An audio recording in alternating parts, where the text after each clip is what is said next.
Bonjour, Bonjour, pourriez-vous vous présenter s'il vous plaît? Virginie Claes, sous-préfète, secrétaire générale de la préfecture de Guadeloupe, sous-préfète de l'arrondissement de Basse-Terre, avec un CV un peu particulier puisque je ne suis pas issue de l'ENA, mais initialement vétérinaire.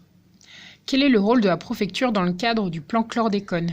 La préfecture a d'abord et avant tout un rôle de coordination et un rôle d'impulsion de l'ensemble des sujets et des dispositions mises en œuvre dans le cadre du programme Plan Chlordécone 3 aujourd'hui.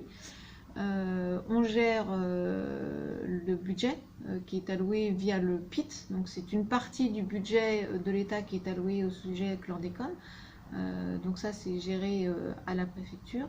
Et évidemment, on a aussi des actions propres, essentiellement autour de la communication et des contrôles qui sont sous la responsabilité préfectorale.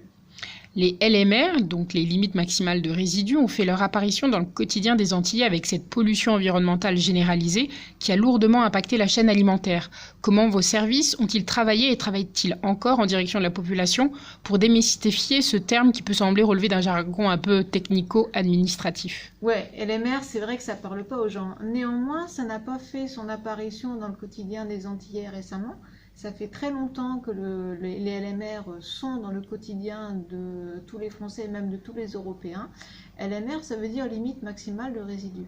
C'est une notion qui n'est pas appliquée que à la chlordécone, c'est une notion qui est appliquée aussi à tous les médicaments, par exemple, qui sont administrés aux animaux que l'on consomme ou dont on consomme les denrées.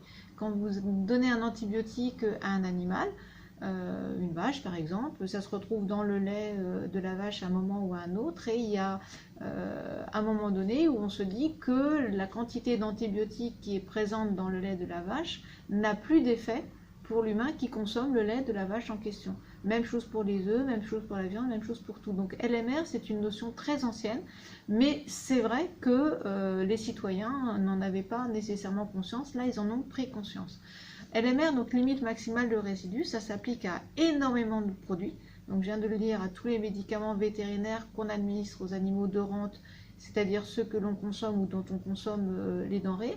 C'est aussi quelque chose qui s'applique à tous les phytosanitaires, c'est-à-dire tous les produits qui sont utilisés en engrais, en pesticides, en herbicides, en insecticides, etc., en matière d'agriculture. C'est vrai que c'est compliqué de comprendre. La limite maximale de résidus, c'est le taux maximum de résidus de chaque substance qui est soumise à cette réglementation-là, dont on estime qu'elle peut être présente dans l'alimentation des humains sans avoir d'effet sur leur santé. Donc c'est assez compliqué à calculer, donc je ne vais pas re-rentrer aujourd'hui dans ce dispositif-là parce que c'est effectivement une notion très complexe.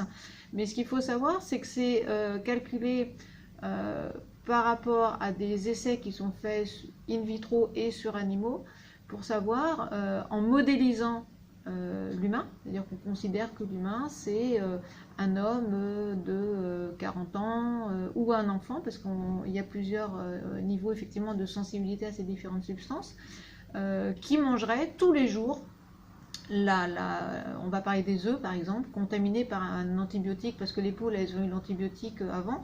Donc ça se fait sur la base d'un humain qui mangerait tous les jours 3 œufs parce que c'est 3 œufs en moyenne par jour quand on en mange, contaminés, c'est-à-dire qu'il ne viendrait que de poules qui ont reçu l'antibiotique, etc.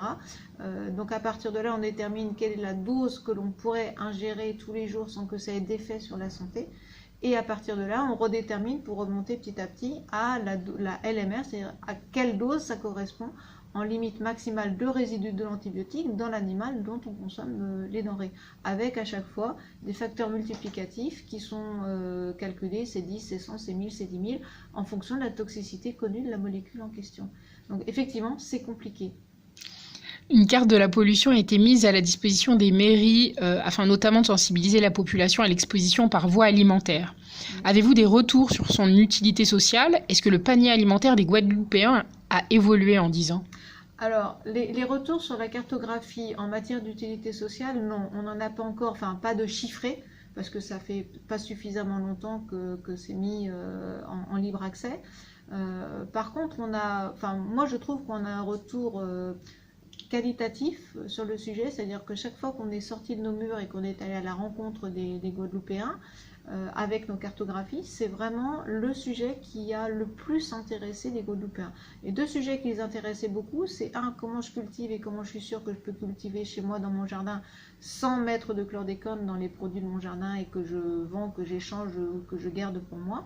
Et deux, comment est-ce que je peux savoir si mon jardin ou si les exploitations autour de moi ou si mon exploitation agricole est contaminée ou pas.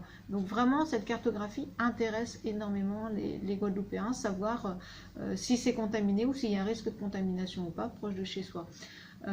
Après, est-ce que ça a influencé le panier du Guadeloupéen? Depuis 10 ans, il y a 10 ans, on ne le connaissait pas très bien, le panier du Guadeloupéen. Beaucoup de choses se disent mais ne sont pas mesurables ni mesurées. On parle beaucoup de l'achat en bord de route, c'est vrai qu'il existe, qu'il n'est pas forcément spécifique aux Guadeloupéens. Il y a beaucoup de touristes qui s'arrêtent pour acheter en bord de route.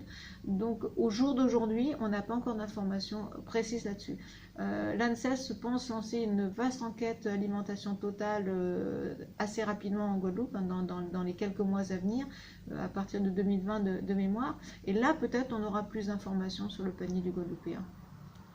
Dernière question, en mai 2019, un nouvel arrêté interministériel fixe la LMR des produits carnés à 0,02 microgrammes, soit 10 fois moins que la précédente norme. Qu'est-ce que cela signifie concrètement d'un côté pour les acteurs des filières professionnelles tels que les éleveurs, les pêcheurs, les maraîchers, d'autre part pour vos services en termes de contrôle et enfin pour le consommateur? Alors, pour les professionnels, vous voyez qu'on revient à cette notion de LMR, peut-être que c'est un tout petit peu plus clair maintenant dans l'esprit des uns et des autres. C'est une limite maximale donc à ne pas dépasser. Donc pour nous, pour les professionnels, pardon, puisque j'ai commencé par eux, ça veut dire qu'ils vont sans doute devoir faire plus d'efforts pour ne pas voir leurs produits retirés du marché parce qu'ils dépasseraient cette limite maximale de résidus.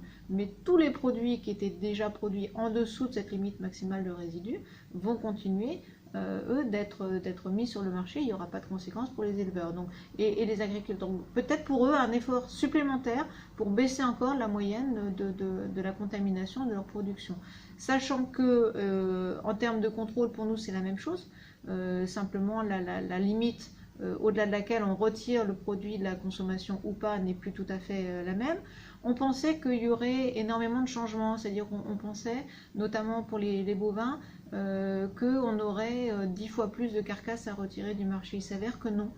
Il s'avère que là, depuis janvier, donc depuis le changement de LMR sur la viande bovine en premier, on a saisi que 3 carcasses qui dépassaient cette limite maximale de résidus. Donc, moi j'en conclus que ça démontre que les éleveurs, en tout cas de bovins, avaient bien intégré les bons modes de production et d'élevage de leurs bovins, puisque finalement, même en baissant la LMR fortement, on ne saisit pas plus de carcasses de bovins qu'avant. Ça veut dire que ceux qu'on saisissait avant étaient déjà aussi, eux sans doute, très très bas, mais on les saisissait quand même parce qu'il y avait de la chlordécone dans ces carcasses-là. Donc ça, c'est plutôt une bonne nouvelle pour les Guadeloupéens. Donc pour nous, en termes de contrôle, ça ne change rien.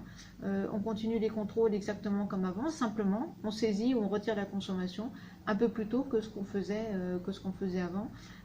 Sur le sujet. Les laboratoires d'analyse ont la capacité sans aucun problème de descendre sur ces taux-là, ce qui n'était évidemment pas non plus toujours le cas. Il y a une époque où on ne savait pas descendre aussi bas, aujourd'hui on sait même descendre encore plus bas si c'est nécessaire.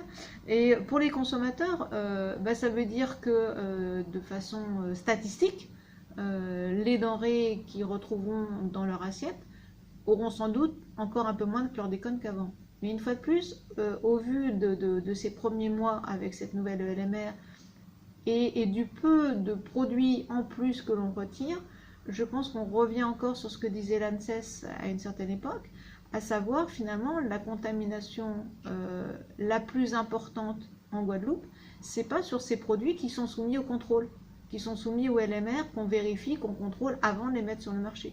C'est sans doute beaucoup plus sur les produits que l'on achète ou que l'on s'échange en dehors de ces circuits de contrôle, parce que la LMR, elle ne se lie pas toute seule sur un légume racine, par exemple. Donc si vous échangez avec votre voisin qui ne fait pas très très attention et qui a un sol contaminé, qui produit des légumes racines sur son sol contaminé, qu'avec lui vous échangez une poule qui elle-même va sur du sol contaminé, d'avoir bougé la LMR ne va rien changer à la contamination.